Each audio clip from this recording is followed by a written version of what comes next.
नमस्कार दोस्तों, स्वागत है आपका आपके अपने YouTube channel government job preparation पर। दोस्तों, जैसा कि आप लोगों को पता है कि यहाँ पर वीडियो जो लूसेंट की न्यू एडिशन की बुक है उसका जो है वीडियो सीरीज यहाँ पर चल रही है।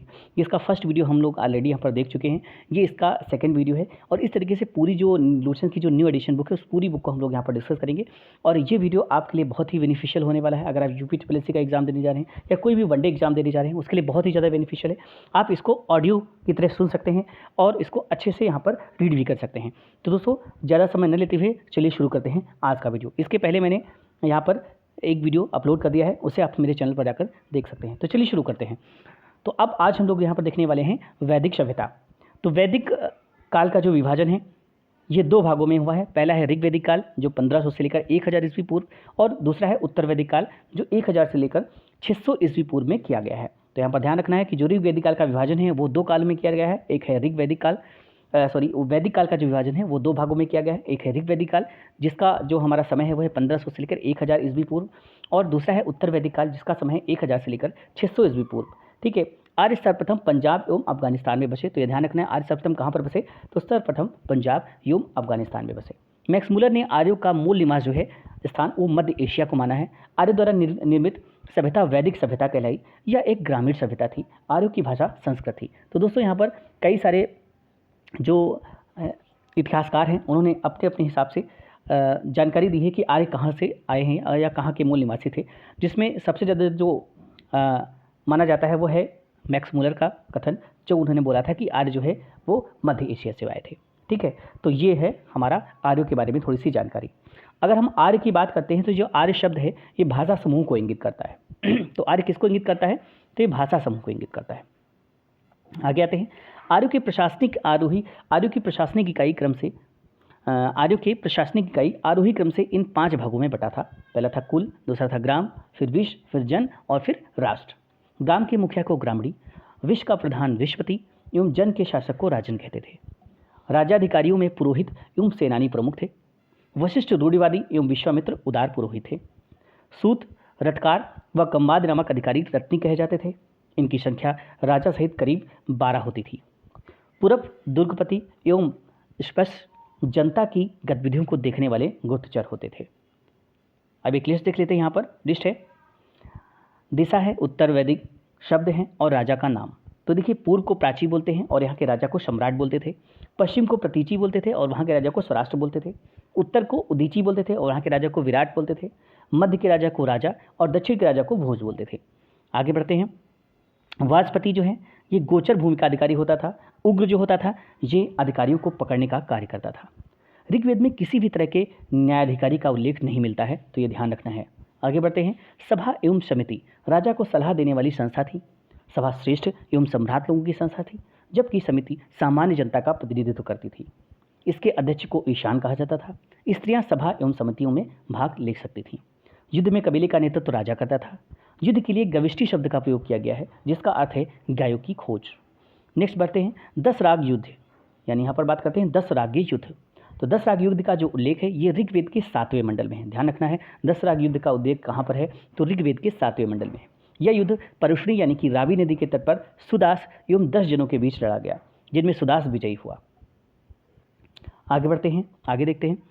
ऋग्वैदिक समाज 4 वर्णों में विभक्त था। ये वर्ण थे ब्राह्मण, क्षत्रिय, वैश्य और शूद्र।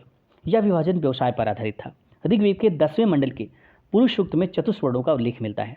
इसमें कहा गया है कि ब्राह्मण परम पुरुष के मुख से, क्षत्रिय परम पुरुष के भुजाओं से, वैश्य उनकी जांघों से एवं शूद्र उनके पैरों से उत्पन्न हुए हैं। दोस्तों, उपनिषदों की जो कुल संख्या थी वो थी 108, महापुराणों की संख्या थी 18 और वेदांगों की संख्या थी 6। आर्यों का जो समाज था ये पितृसत्तात्मक था, या कह सकते हैं पितृ प्रधान था। समाज की सबसे छोटी इकाई परिवार या कुल थी, जिसका मुखिया पिता होता था, जिसे कुलप कहा जाता था। आगे बढ़ते हैं। स्त्रियां इस काल में अपने पति के साथ यज्ञ कार्य में भाग लेती थीं। बाल विवाह एवं पर्दा प्रथा का प्रचलन नहीं था। विधवा अपने मृतक पति के छोटे भाई देवर से विवाह कर सकती थी।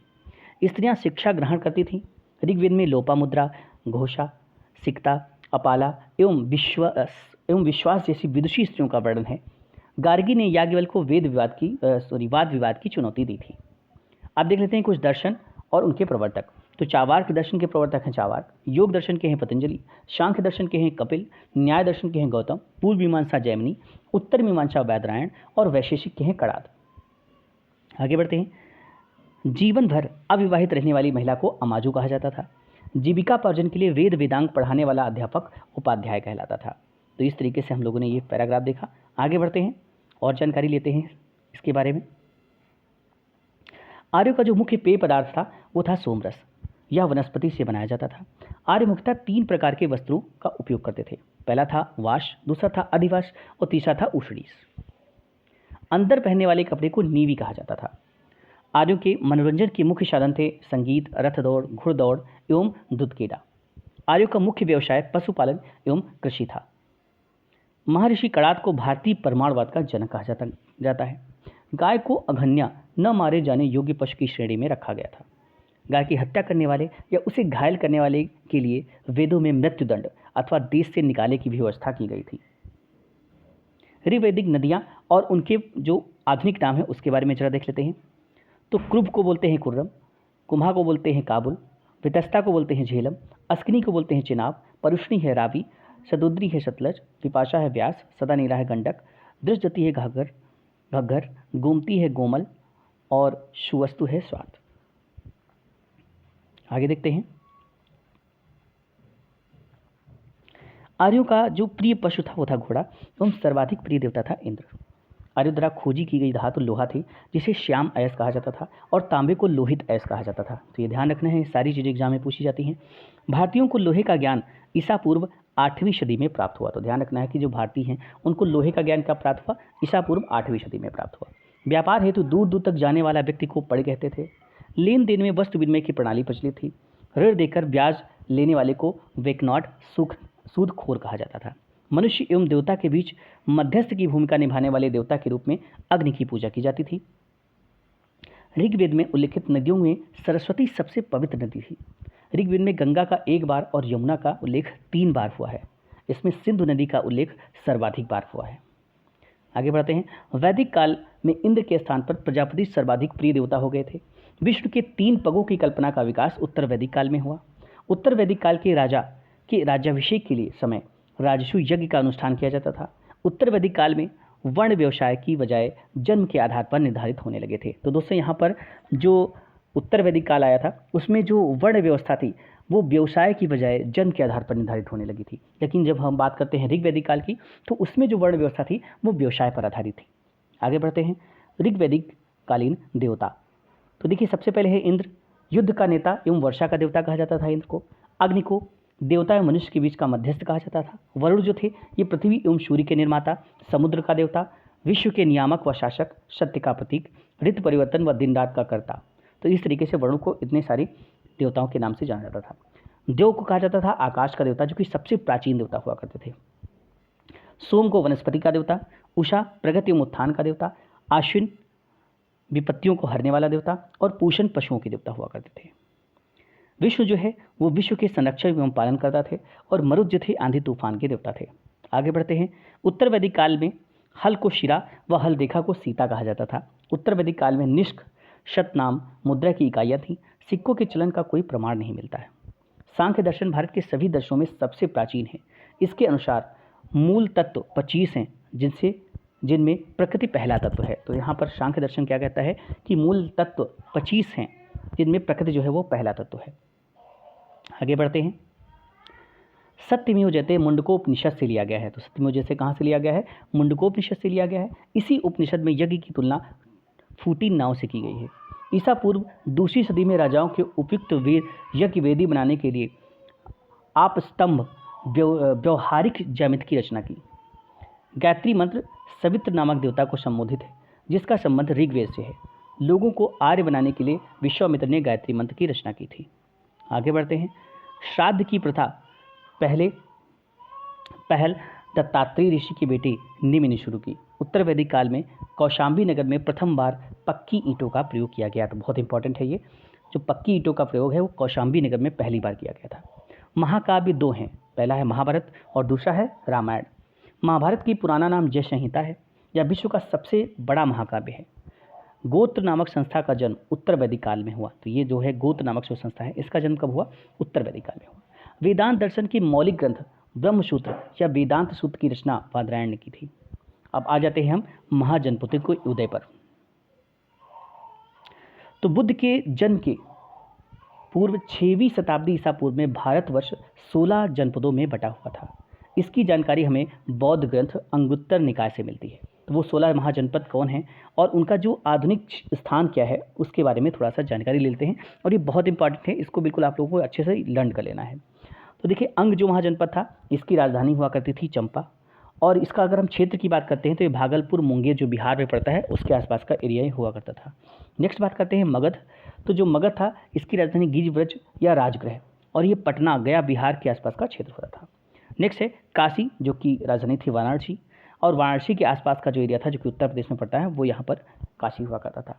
बस इसकी राजधानी थी कौशाम्बी, और ये इलाहाबाद के आसपास का एरिया हुआ करता था। नेक्स्ट है वज्जी, वैशाली विदेह या मिथिला, इसकी राजधानी थी वैशाली विदेह या मिथिला। वैशाली मुजफ्फरपुर एवं दरभंगा के आसपास का क्षेत्र इसके अंतर्गत आता था। कौशल की बात करते हैं तो इसकी राजधानी थी श्रावस्ती। फैजाबाद, गोंडा, बहराइच इसके अंतर्गत आता था।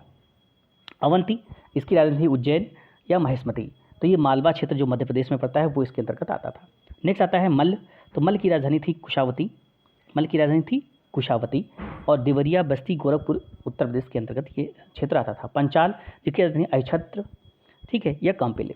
तो बरेली, बदायूं, फर्रुखाबाद जो कि उत्तर प्रदेश में पड़ता है, ये इसके जो है कार्य क्षेत्र में आता था। नेक्स्ट आता है चेदी। चेद की राजधानी क्या थी? तो इसकी जो राजधानी थी वो थी शक्तिमती, जो कि बुंदेलखंड का जो एरिया है ये इसके अंतर्गत आता था। नेक्स्ट है कुरु, जो कि इंद्रप्रस्थ की राजधानी थी। दिल्ली, मेरठ एवं हरियाणा का जो क्षेत्र है वो इसके अंतर्गत आता था। मत्स्य की राजधानी थी विराटनगर। जयपुर, अलवर, भरतपुर राजस्थान के आसपास का जो एरिया था, जयपुर, अलवर और भरतपुर जो कि राजस्थान में पड़ता है, इसके आसपास का एरिया जो है वो मत्स्य राजधानी के अंतर्गत आता था। नेक्स्ट है कंबोज। कंबोज की राजधानी है हाटक। राजौरी एवं हजारा क्षेत्र इसके अंतर्गत आता था। शूरसेन की राजधानी है मथुरा, और मथुरा जो है वो इसके अंतर्गत आता था। अश्मक जो है इसकी राजधानी है पोटली या पोतन। ये गोदावरी नदी क्षेत्र दक्षिण भारत का एकमात्र जनपद, तो ध्यान रखना है, दक्षिण भारत का जो एकमात्र महाजनपद था वो था अश्मक, और इसकी राजधानी थी पोतन या पोटली, और गोदावरी नदी का जो क्षेत्र था उसके आसपास का क्षेत्र वो इसके अंतर्गत आता था। गांधार की राजधानी थी तक्षशिला, और रावलपिंडी एवं पेशावर का जो क्षेत्र है वो इसके अंतर्गत आता था, जो कि पाकिस्तान में है। अब आते हैं हम जैन धर्म के बारे में। तो जैन धर्म के जो संस्थापक एवं प्रथम तीर्थंकर थे वो थे ऋषभदेव। जैन धर्म के 23वें तीर्थंकर पार्श्वनाथ थे, जो काशी के इक्ष्वाक वंशी राजा अश्वसेन के पुत्र थे। तो पार्श्वनाथ कहाँ थे? काशी के जो इक्ष्वाक वंशी राजा था अश्वसेन, उनके पुत्र थे। इन्होंने 30 वर्ष की अवस्था में संन्यास जीवन को स्वीकारा। इनके द्वारा दी गई शिक्षा थी हिंसा न करना, सदा सत्य बोलना, चोरी न करना तथा संपत्ति न रखना। स्वामी महावीर जैन धर्म के 24वें एवं अंतिम तीर्थंकर हुए। महावीर का जन्म 540 ईस्वी पूर्व में कुंडग्राम वैशाली में हुआ था। इनके पिता सिद्धार्थ ज्ञात्रक कुल के सरदार थे, और माता त्रिशला लिच्छवी राजा चेटक की बहन थी। महावीर की पत्नी का नाम यशोदा एवं पुत्र का नाम अनुजा प्रियदर्शनी था। पत्नी का जो नाम था वो यशोदा था एवं पुत्री का नाम था अनुजा प्रियदर्शनी। ठीक है, आगे बढ़ते हैं, नेक्स्ट जानकारी लेते हैं। महावीर के बचपन का नाम वर्धमान था। इन्होंने 30 वर्ष की उम्र में माता पिता की मृत्यु के पश्चात अपने बड़े भाई नंदिवर्धन से अनुमति लेकर संन्यास जीवन को स्वीकारा था। 12 वर्षों की कठिन तपस्या के बाद महावीर को जृंभिक के समीप ऋजपालिका नदी के तट पर शाल वृक्ष के नीचे तपस्या करते हुए संपूर्ण ज्ञान का बोध हुआ। इसी समय में महावीर जिन, विजेता, अर्हत यानी पूज्य और निर्ग्रंथ यानी बंधनहीन कहलाए। महावीर ने अपना उपदेश प्राकृत यानी कि अर्धमागधी भाषा में दिया है। तो प्राकृत भाषा में दिया है महावीर स्वामी ने अपना उपदेश, ध्यान रखना है। जैन धर्म जो है उसमें जो महावीर स्वामी ने अपने उपदेश दिए हैं वो प्राकृत भाषा में दिए हैं।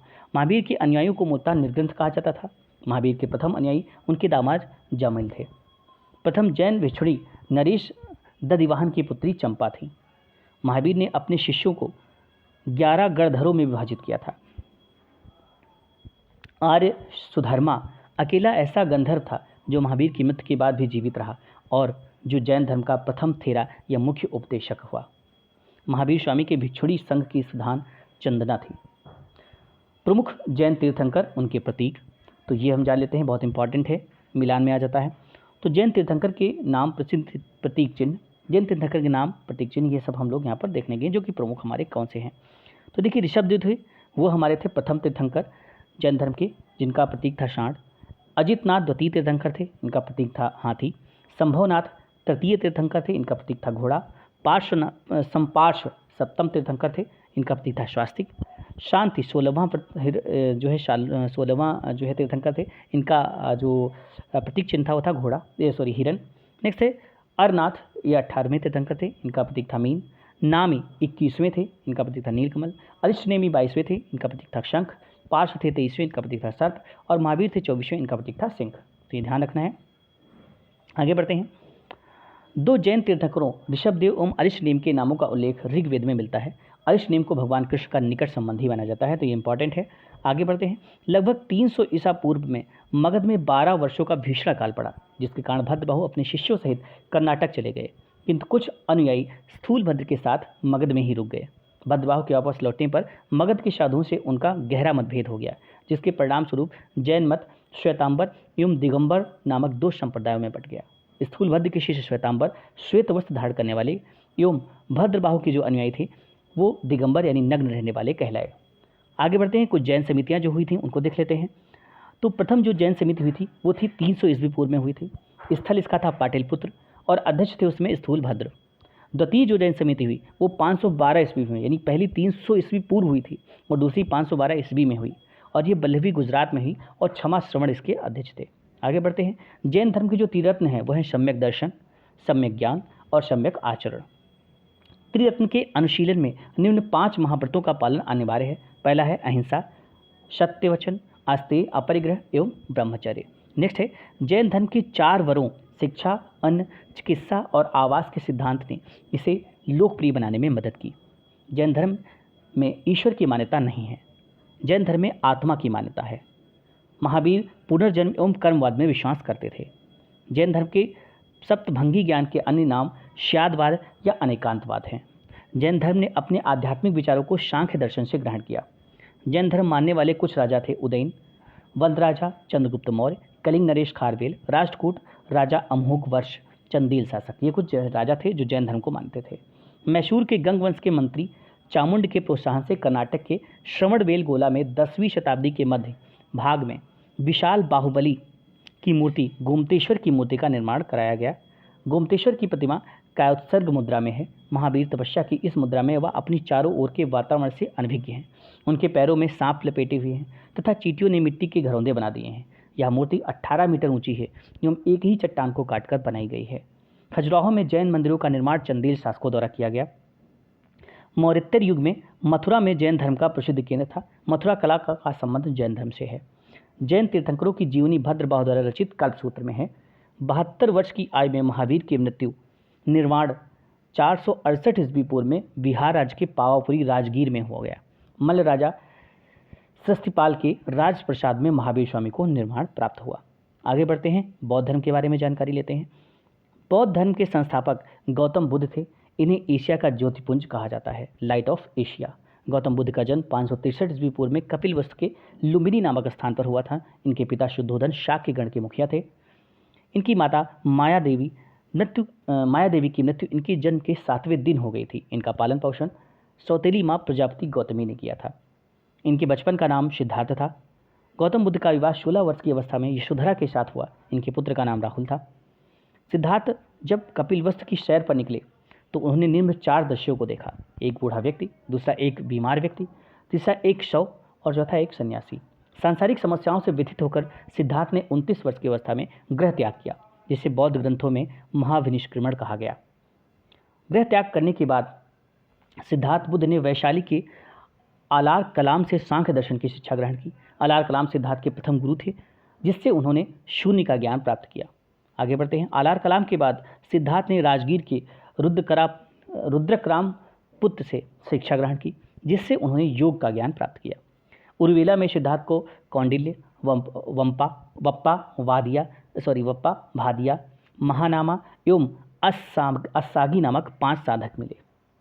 बिना अन्न जल ग्रहण किए 6 वर्ष की कठिन तपस्या के बाद 35 वर्ष की आयु में वैशाख की पूर्णिमा की रात निरंजना फल्गु नदी के किनारे पीपल वृक्ष के नीचे सिद्धार्थ को ज्ञान प्राप्त हुआ। ज्ञान प्राप्त के बाद सिद्धार्थ बुद्ध के नाम से जाने गए। वह स्थान बोध गया कहलाया। आगे बढ़ते हैं। बुद्ध ने अपना प्रथम उपदेश सारनाथ ऋषिपत्तन में दिया, जिसे बौद्ध ग्रंथों में धर्मचक्र प्रवर्तन कहा गया है। बुद्ध ने अपने उपदेश जनसाधारण की भाषा पाली में दिए। तो जैन धर्म के जो उपदेश थे वो प्राकृत भाषा में दिए गए थे, लेकिन बुद्ध धर्म ने जो अपने उपदेश दिए वो पाली भाषा में दिए। बुद्ध ने अपने उपदेश कौशल, वैशाली, कौशाम्बी व अन्य राज्यों में दिए। सर्वाधिक उपदेश जो बुद्ध ने दिए वो कौशल देश की राजधानी श्रावस्ती में दिए। तो ध्यान रखना है, जो बुद्ध भगवान ने सबसे ज़्यादा उपदेश जहाँ पर दिए थे वो थे श्रावस्ती में, जो कि कौशल की राजधानी थी। इनके प्रमुख अनुयायी शासक कौन थे, तो ये देख लेते हैं, ये पूछ लेते हैं मिलान में। तो बिम्बिसार, प्रसेनजीत उदयन, अद्भुत भारत लेखक एल बाशम के अनुसार 49 दिनों की तपस्या के बाद बुद्ध को ज्ञान प्राप्त हुआ। तो यहाँ पर ध्यान रखना है, इनके जो अनुयायी थे वो थे प्रसेनजीत उदयन और बिम्बिसार। अद्भुत भारत जिसके लेखक हैं एल बाशम, इसके अनुसार 49 दिनों की तपस्या के बाद बुद्ध को ज्ञान की प्राप्ति हुई थी। तो ध्यान रखना है, कितने दिनों के पश्चात, 49 दिनों के पश्चात। आगे बढ़ते हैं। बुद्ध की मृत्यु 80 वर्ष की अवस्था में 483 ईस्वी पूर्व में कुशीनारा, देवरिया, उत्तर प्रदेश में पड़ता है, में चुंद द्वारा अर्पित भोजन करने के बाद हो गई, जिसे बौद्ध ग्रंथ में महापरिनिर्वाण कहा गया है। मल्लों ने अत्यंत सम्मानपूर्वक बुद्ध का अंत्येष्टि संस्कार किया। एक अनुसूत के अनुसार मृत्यु के बाद बुद्ध के शरीर के अवशेषों को 8 भागों में बांटकर उन पर 8 स्तूपों का निर्माण कराया गया। बुद्ध की जन्म एवं मृत्यु की तिथि को चीनी परंपरा के कैंटोन अभिलेख के आधार पर निश्चित किया गया है। बौद्ध धर्म में हमें विशद ज्ञान त्रिपिटक, विनय पिटक, सूत्र पिटक और अभिधम्म पिटक से ज्ञात होता है। तीनों पिटकों की भाषा पाली है। थेरवाद मत की पाली त्रिपिटक सबसे पुराना है। सूत्र पिटक में बुद्ध के धार्मिक सिद्धांतों को संवाद के रूप में संकलित किया गया है। विनय पिटक में संघ के भिक्षु एवं भिक्षुणी के लिए बनाए गए नियमों का संग्रह किया गया है और इसमें संघ के अनुशासन को तोड़ने पर किए जाने वाले प्रायश्चित की सूची भी दी गई है। अभिधम्म पिटक में सूत्र पिटक में वर्णित सिद्धांतों के सुव्यवस्थित अनुशीलन के लिए आवश्यक सूचियों के सारांश तथा प्रश्नोत्तरी का समावेश किया गया है। नेक्स्ट बढ़ते हैं। पाली त्रिपिटकों को पहली शताब्दी ईसा पूर्व में श्रीलंका के शासक वत्तगामिनी की देखरेख में पहली बार लिपिबद्ध किया गया। सूत्र पिटक की 5 निकाय हैं, वो कौन से हैं देख लेते हैं। तो वो हैं दीघ, मध्यम, संयुक्त, अंगुत्तर, खुद्दक। बुद्ध के पूर्व जन्मों से जुड़ी जातक कथाएं खुद्दक निकाय की 15 पुस्तकों में हैं, एक है। खुद्दक निकाय में धम्मपद नैतिक उपदेशों का पदात्मक संकलन, थेर गाथा बौद्धिक विषयों का गीत और थेरी गाथा बौद्ध विषयों की गीत है, बौद्ध भिक्षुड़ियों की गीत है। तो थेर गाथा बौद्ध भिक्षुओं का गीत है और थेरी गाथा बौद्ध भिक्षुड़ियों का गीत है। और ये किस में है, ये आपका खुद्दक निकाय की 15 पुस्तकें हैं। खुद्दक निकाय में धम्मपद में है। नेक्स्ट है, बौद्ध धर्म मूलतः अनीश्वरवादी है। इसमें आत्मा की परिकल्पना भी नहीं है। बौद्ध धर्म में पुनर्जन्म की मान्यता है। तो एक चीज़ दोनों ग्रंथों में समानता है जैन और बौद्ध धर्म में, वो है पुनर्जन्म की मान्यता। ठीक है, उसमें ईश्वर पर विश्वास नहीं है, उसमें ईश्वर को नकारा गया है किसमें, जैन धर्म में, बट उसमें जो है आत्मा की परिकल्पना है, बट यहाँ पर आत्मा की भी परिकल्पना नहीं है। आगे बढ़ते हैं। बौद्ध धर्म में पुनर्जन्म की मान्यता है, तो ये दोनों में समानता है। तृष्णा को क्षीण हो जाने की अवस्था को ही बुद्ध में निर्वाण कहा गया है। विश्व दुखों से भरा है का सिद्धांत बुद्ध ने उपनिषद से लिया। बुद्ध के अनुयायी 2 भागों में विभाजित थे। एक थे भिक्षुक, बौद्ध धर्म के प्रचार के लिए जिन्होंने संन्यास ग्रहण किया उन्हें भिक्षुक कहा गया। दूसरा थे उपासक, गृहस्थ जीवन व्यतीत करते हुए बौद्ध धर्म अपनाने वालों को उपासक कहा गया। बौद्ध संघ में सम्मिलित होने के लिए न्यूनतम आयु सीमा 15 वर्ष थी। बौद्ध संघ में प्रविष्ट होने को उपसंपदा कहा गया था। बौद्ध धर्म के 3 रत्न हैं, बुद्ध, धम्म और संघ। आगे बढ़ते हैं। बौद्ध सभाएं जो हुई हैं उनको देख लेते हैं, जो कि बहुत इंपॉर्टेंट है। तो प्रथम जो बौद्ध संगीत हुई है ये 483 ईस्वी पूर्व में हुई है, जो कि राजगृह में हुई है। महाकश्यप इसके अध्यक्ष थे और अजात शत्रु के शासनकाल में ये बौद्ध संगीत हुई। दूसरी बौद्ध संगीत थी जो कि आपके 383 ईस्वी में हुई थी, जो कि वैशाली में हुई। इसके थे अध्यक्ष सबाकामी और इसका जो प्रशासक था वो था कालाशोक। तृतीय बौद्ध संगीत जो हुई वो 250 ईस्वी में हुई, जो कि पाटलिपुत्र में हुई। इसके जो थे वो मोगली पुत्र तिस्क थे और अशोक इसके समय शासक था। नेक्स्ट है चतुर्थ बौद्ध संगीत 98 ईस्वी में हुई, कुंडलवन में हुई। इसके जो अध्यक्ष थे वो थे वशमित्र और उपाध्यक्ष थे अशुघोष और ये कनिष्क के शासनकाल में हुए थे। आगे बढ़ते हैं। चतुर्थ बौद्ध संगीत के बाद बौद्ध धर्म 2 भागों हीनयान एवं महायान में विभाजित हो गया। बौद्ध धर्म के महायान संप्रदाय का आदर्श बोधिसत्व है। बोधिसत्व दूसरे के कल्याण को प्राथमिकता देते हुए अपने निर्माण में विलंब करते हैं। आगे बढ़ते हैं। हीनयान का आदर्श अरहत पद को प्राप्त करता है। जो व्यक्ति अपनी साधना से निर्वाण की प्राप्ति करते हैं उन्हें अरहत कहा जाता है। धार्मिक जुलूस का प्रारंभ सबसे पहले बौद्ध धर्म के द्वारा प्रारंभ किया गया। बौद्धों का सबसे पवित्र त्यौहार वैशाख पूर्णिमा है, जिसे बुद्ध पूर्णिमा के नाम से भी जाना जाता है। इसका महत्व इसलिए है कि बुद्ध पूर्णिमा के ही दिन बुद्ध का जन्म, ज्ञान की प्राप्ति एवं महापरिनिर्वाण की प्राप्ति हुई। बुद्ध ने सांसारिक दुखों के संबंध में 4 आर्य सत्यों का उपदेश दिया। ये हैं दुख, दूसरा है दुख समुदाय, तीसरा है दुख निरोध और चौथा है दुख निरोधगामी प्रतिपदा।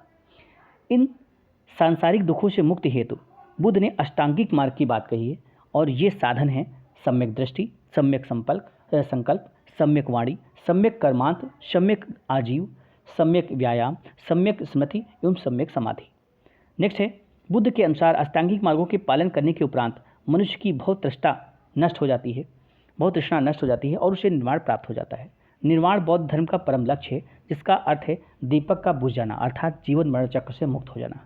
बुद्ध ने निर्वाण प्राप्ति को सरल बनाने के लिए निम्न 10 शीलों पर बल दिया है। वो शील कौन से हैं? अहिंसा, सत्य, अस्तेय यानी चोरी न करना, अपरिग्रह किसी प्रकार की संपत्ति न रखना, मद सेवन न करना, असमय भोजन न करना, सुखप्रद बिस्तर पर नहीं सोना, धन संचय न करना, स्त्रियों से दूर रहना और 10th है नृत्य गान। आगे बढ़ते हैं, आदि से दूर रहना। नेक्स्ट बढ़ते हैं, गृहस्थों के लिए केवल प्रथम 5 सील तथा भिक्षुओं के लिए 10 सील मानना अनिवार्य है। तो जो गृहस्थ लोग होते थे उनके लिए शुरुआत के जो 5 सील है वो अनिवार्य थे, लेकिन जो भिक्षु जो होते थे उनके लिए 10 सीलों को मानना अनिवार्य था। बुद्ध ने मध्यम मार्ग यानी मध्यमा प्रतिपद का उपदेश दिया। अनीश्वरवाद के संबंध में बौद्ध धर्म एवं जैन धर्म में समानता है। तो अनीश्वरवाद यानी कि ईश्वर को न मानने का जो अनीश्वरवाद है, ये जैन और बौद्ध धर्म दोनों में इसमें समानता है। नेक्स्ट है, जातक कथाएं प्रदर्शित करती हैं कि बोधिसत्व का अवतार मनुष्य रूप में भी हो सकता है तथा पशुओं के रूप में भी। आगे बढ़ते हैं, बोधिसत्व के रूप में पुनर्जन्मों की दीर्घ श्रृंखला के अंतर्गत बुद्ध ने शाक्य मुनि के रूप में अपना अंतिम जन्म प्राप्त किया, किंतु इसके उपरांत मैत्रेय तथा अन्य अनाम बुद्ध अभी अवतरित होने शेष हैं। सर्वाधिक बुद्ध मूर्तियों का निर्माण गंधार शैली के अंतर्गत किया गया, लेकिन बुद्ध की प्रथम मूर्ति संभवतः मथुरा कला के अंतर्गत बनी थी। नेक्स्ट है, तिब्बत, भूटान एवं पड़ोसी देशों में बौद्ध धर्म का प्रचार पद्म संभव गुरु रिनपांच ने किया। इनका संबंध बौद्ध धर्म के व्रजयान से शाखा से है।